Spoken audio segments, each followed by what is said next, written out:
Opposition, आपका opposition that is the BJP, वो कहते हैं भाई ठीक है हम गलत हैं, आप बोल दो। कोर्ट्स का क्या? वो कहते हैं कोर्ट्स का क्या? अभी भी आपके एक बहुत वरिष्ठ नेता जेल में, सत्येंद्र जैन, हालांकि वो एक दूसरे केस में है। देखिए मैं इसमें दो चीजें कहूंगी। सबसे पहले तो हमें ये समझना पड़ेगा, ये जो कानून है prevention of money laundering act, जिसमें सारे विपक्ष के नेताओं को जेल में भेजा जाता है। ये बना कब था? हाँ बिल्कुल, लेकिन आपके प्रिय मित्र आजकल जो मेरा एक टैग है, the BFF, best friend forever, जो है जिसने भी बनाया हो, ये कानून बना था टेररिज्म को काउंटर करने के लिए, नारकोटिक्स ट्रेडिंग को काउंटर करने के लिए।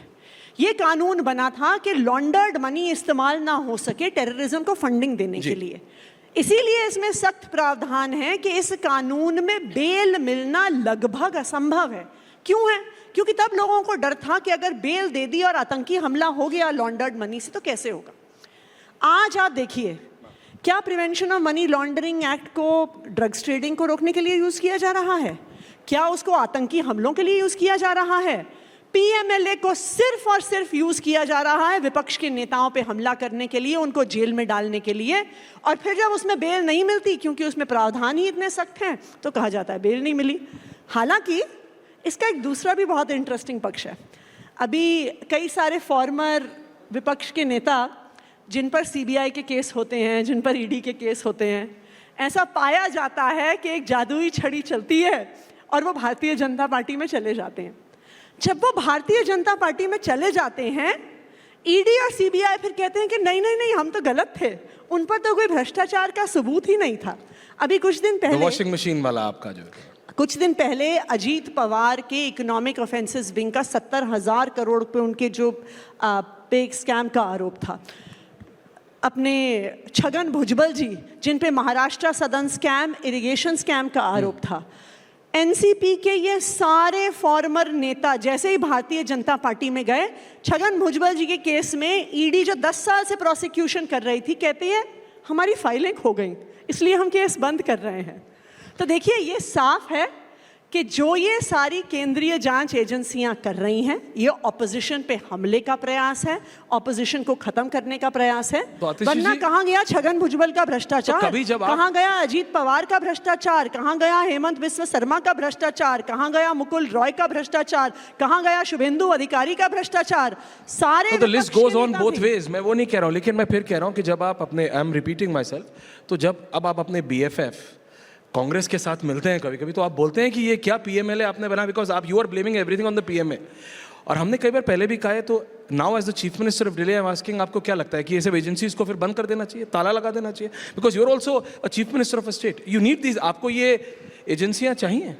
नहीं होगा तो फिर corruption will run wild. Aishwarya और आप ही कहते थे, मुझे याद है, आप अरविंद जी, जब ये पूरी मूवमेंट शुरू हुई थी, वो कौशाम्बी के घर से फिर रामलीला का मैदान, और no made us stay overnight to cover that protest. और जब अब आप लोगों की पार्टी से आधी पार्टी जेल में होती है, तो जनता पूछती है, ये कहते थे इधर वाले गलत, उधर वाले गलत, और ये सारे जेल में, तो हम करें क्या?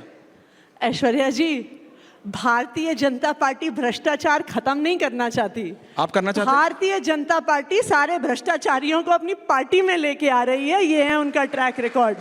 हेमंत बिस्व शर्मा के वाटर स्कैम को लेके भारतीय जनता पार्टी आपकी गरारी वहां पे अटकती है, मेरे को पता है। शुभेंदु अधिकारी के खिलाफ भारतीय जनता पार्टी ने वेस्ट बंगाल में 2-2 चुनाव लड़ दिए। मोदी जी ने खुद कहा था अजीत पवार, छगन भुजबल के बारे में कि इन जैसे भ्रष्टाचारियों को 2 दिन में जेल भेज दूंगा। आज डिप्टी चीफ मिनिस्टर बना दिया उन्होंने अपनी सरकार का। तो ये बिल्कुल साफ है कि आज एजेंसीज को यूज किया जा रहा है। अब देखिए, भारतीय जनता पार्टी का ट्रैक रिकॉर्ड देखिए। वो जिन राज्यों में चुनाव जीतते हैं तो जीतते हैं, जिन राज्यों में चुनाव नहीं जीतते, सबसे पहले तो विधायकों को तोड़ फोड़ करके सरकार बनाने की कोशिश करते हैं। ईवीएम ठीक रहती है, लेकिन कैसे चुनाव उनको तोड़ने की कोशिश करते हैं? किसी पे सीबीआई का केस खोल देते हैं, किसी पे ईडी का केस खोल देते हैं, किसी पे एसीबी का केस खोल देते हैं, किसी पे इकोनॉमिक ऑफेंसेस विंग का केस खोल देते हैं।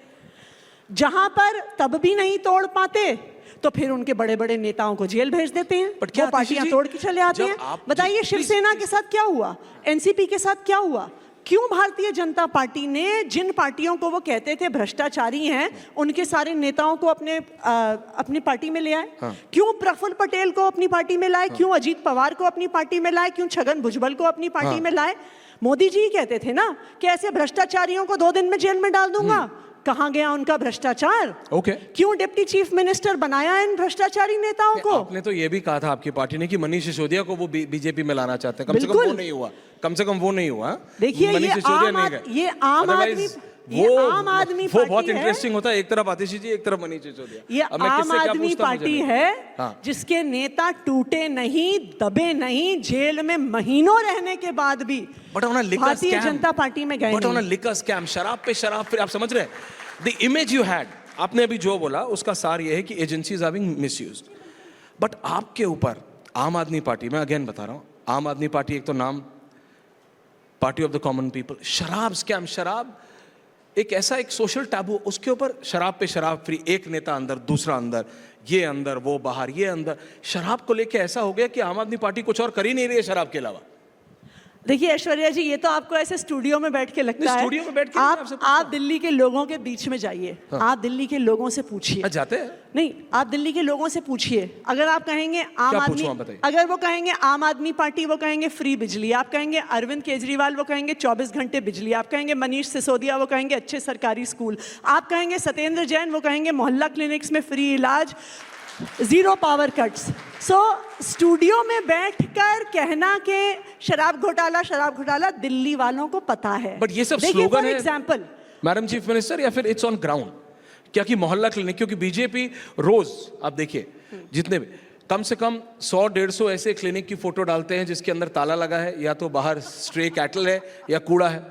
एक्चुअली 100-150 नहीं डालते, एक ही मोहल्ला क्लिनिक की फोटो डालते हैं, 100 एंगल से फोटो लेते हैं। आप भी थोड़े अपने फैक्ट चेक कर लीजिएगा। अच्छा, तो अब Arvind Kejriwal is not the मुख्यमंत्री, यू आर। लोगों को उम्मीद आपसे है। आपको लगता है क्योंकि हरियाणा में अरविंद केजरीवाल गए कैंपेन करने, और जब आप मुख्यमंत्री बनी आपने एक चेयर खाली रखी, उस पर भी कंट्रोवर्सी हुई कि भाई सीएम कौन है, आतिशी जी हैं कि केजरीवाल जी हैं, वो क्लैरिटी हुआ। अब when you are the chief minister, will you carry on the same, या कुछ आप बदलाव करेंगे? क्योंकि अब कांग्रेस आपकी बेस्ट फ्रेंड बन गई, जिससे आप लड़ रहे हैं दिल्ली में, उनसे आप यूपी में दोस्ती कर रहे हैं, पंजाब में आप उनसे लड़ रहे हैं, महाराष्ट्र में आप उनसे दोस्ती कर रहे हैं, हरियाणा में आप उनसे लड़ रहे हैं, गुजरात में आप उनसे दोस्ती कर रहे हैं। आपका सवाल क्या है ऐश्वर्या जी? सवाल मेरा ये, वेयर इज द आम आदमी पार्टी स्टैंडिंग राइट नाउ? आम आदमी पार्टी है कहाँ? आम आदमी पार्टी कांग्रेस के साथ है, आम आदमी पार्टी कांग्रेस के खिलाफ है, आम आदमी पार्टी बीजेपी के साथ है, बीजेपी के खिलाफ है। क्योंकि ये बात आम आदमी पार्टी के लिए हरियाणा में बोली गई as soon as Arvind Kejriwal came out कि अरविंद केजरीवाल जी कैंपेन करेंगे हरियाणा में, किसका वोट काटेंगे? कांग्रेस का काटेंगे। देखिए, आम आदमी पार्टी इस देश के आम आदमी के साथ है। उनको बेहतर स्कूल देने के लिए है, उनको अच्छी बिजली देने के लिए है, उनको अच्छा इलाज देने के लिए है, और इसीलिए हम राजनीति में हैं। ये बहुत सिंपल सी बात है। क्यों हमने कांग्रेस से लोकसभा चुनाव में अलायंस किया?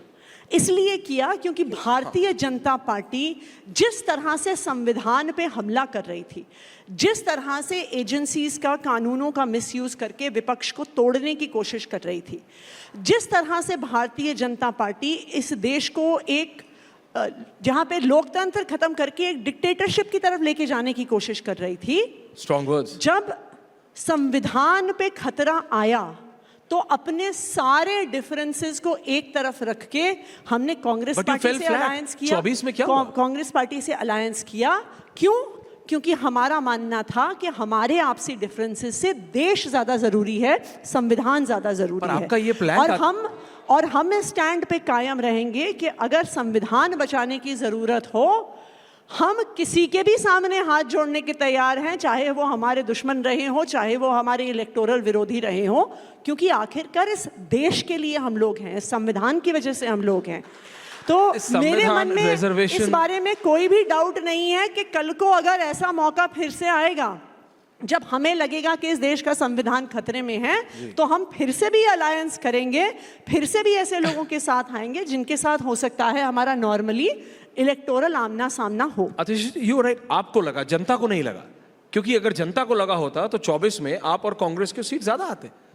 आपको लगा, जनता को नहीं लगा। जिस जनता की दुहाई आप दे रहे हैं, उस जनता को नहीं लगा। देखिए, आप कांग्रेस के साथ आई संविधान रिजर्वेशन लगा के, लेकिन जनता ने अपना जवाब दिया आपको। जनता ने जवाब नहीं लगा। जनता ने जवाब दिया कि अब की बार नहीं जाएगी बीजेपी 400 पार। राजनीति, कला संस्कृति का संगम, किस में कितना है दम। राष्ट्र सर्वोपरि सम्मेलन 18 अक्टूबर सिर्फ रिपब्लिक भारत पर।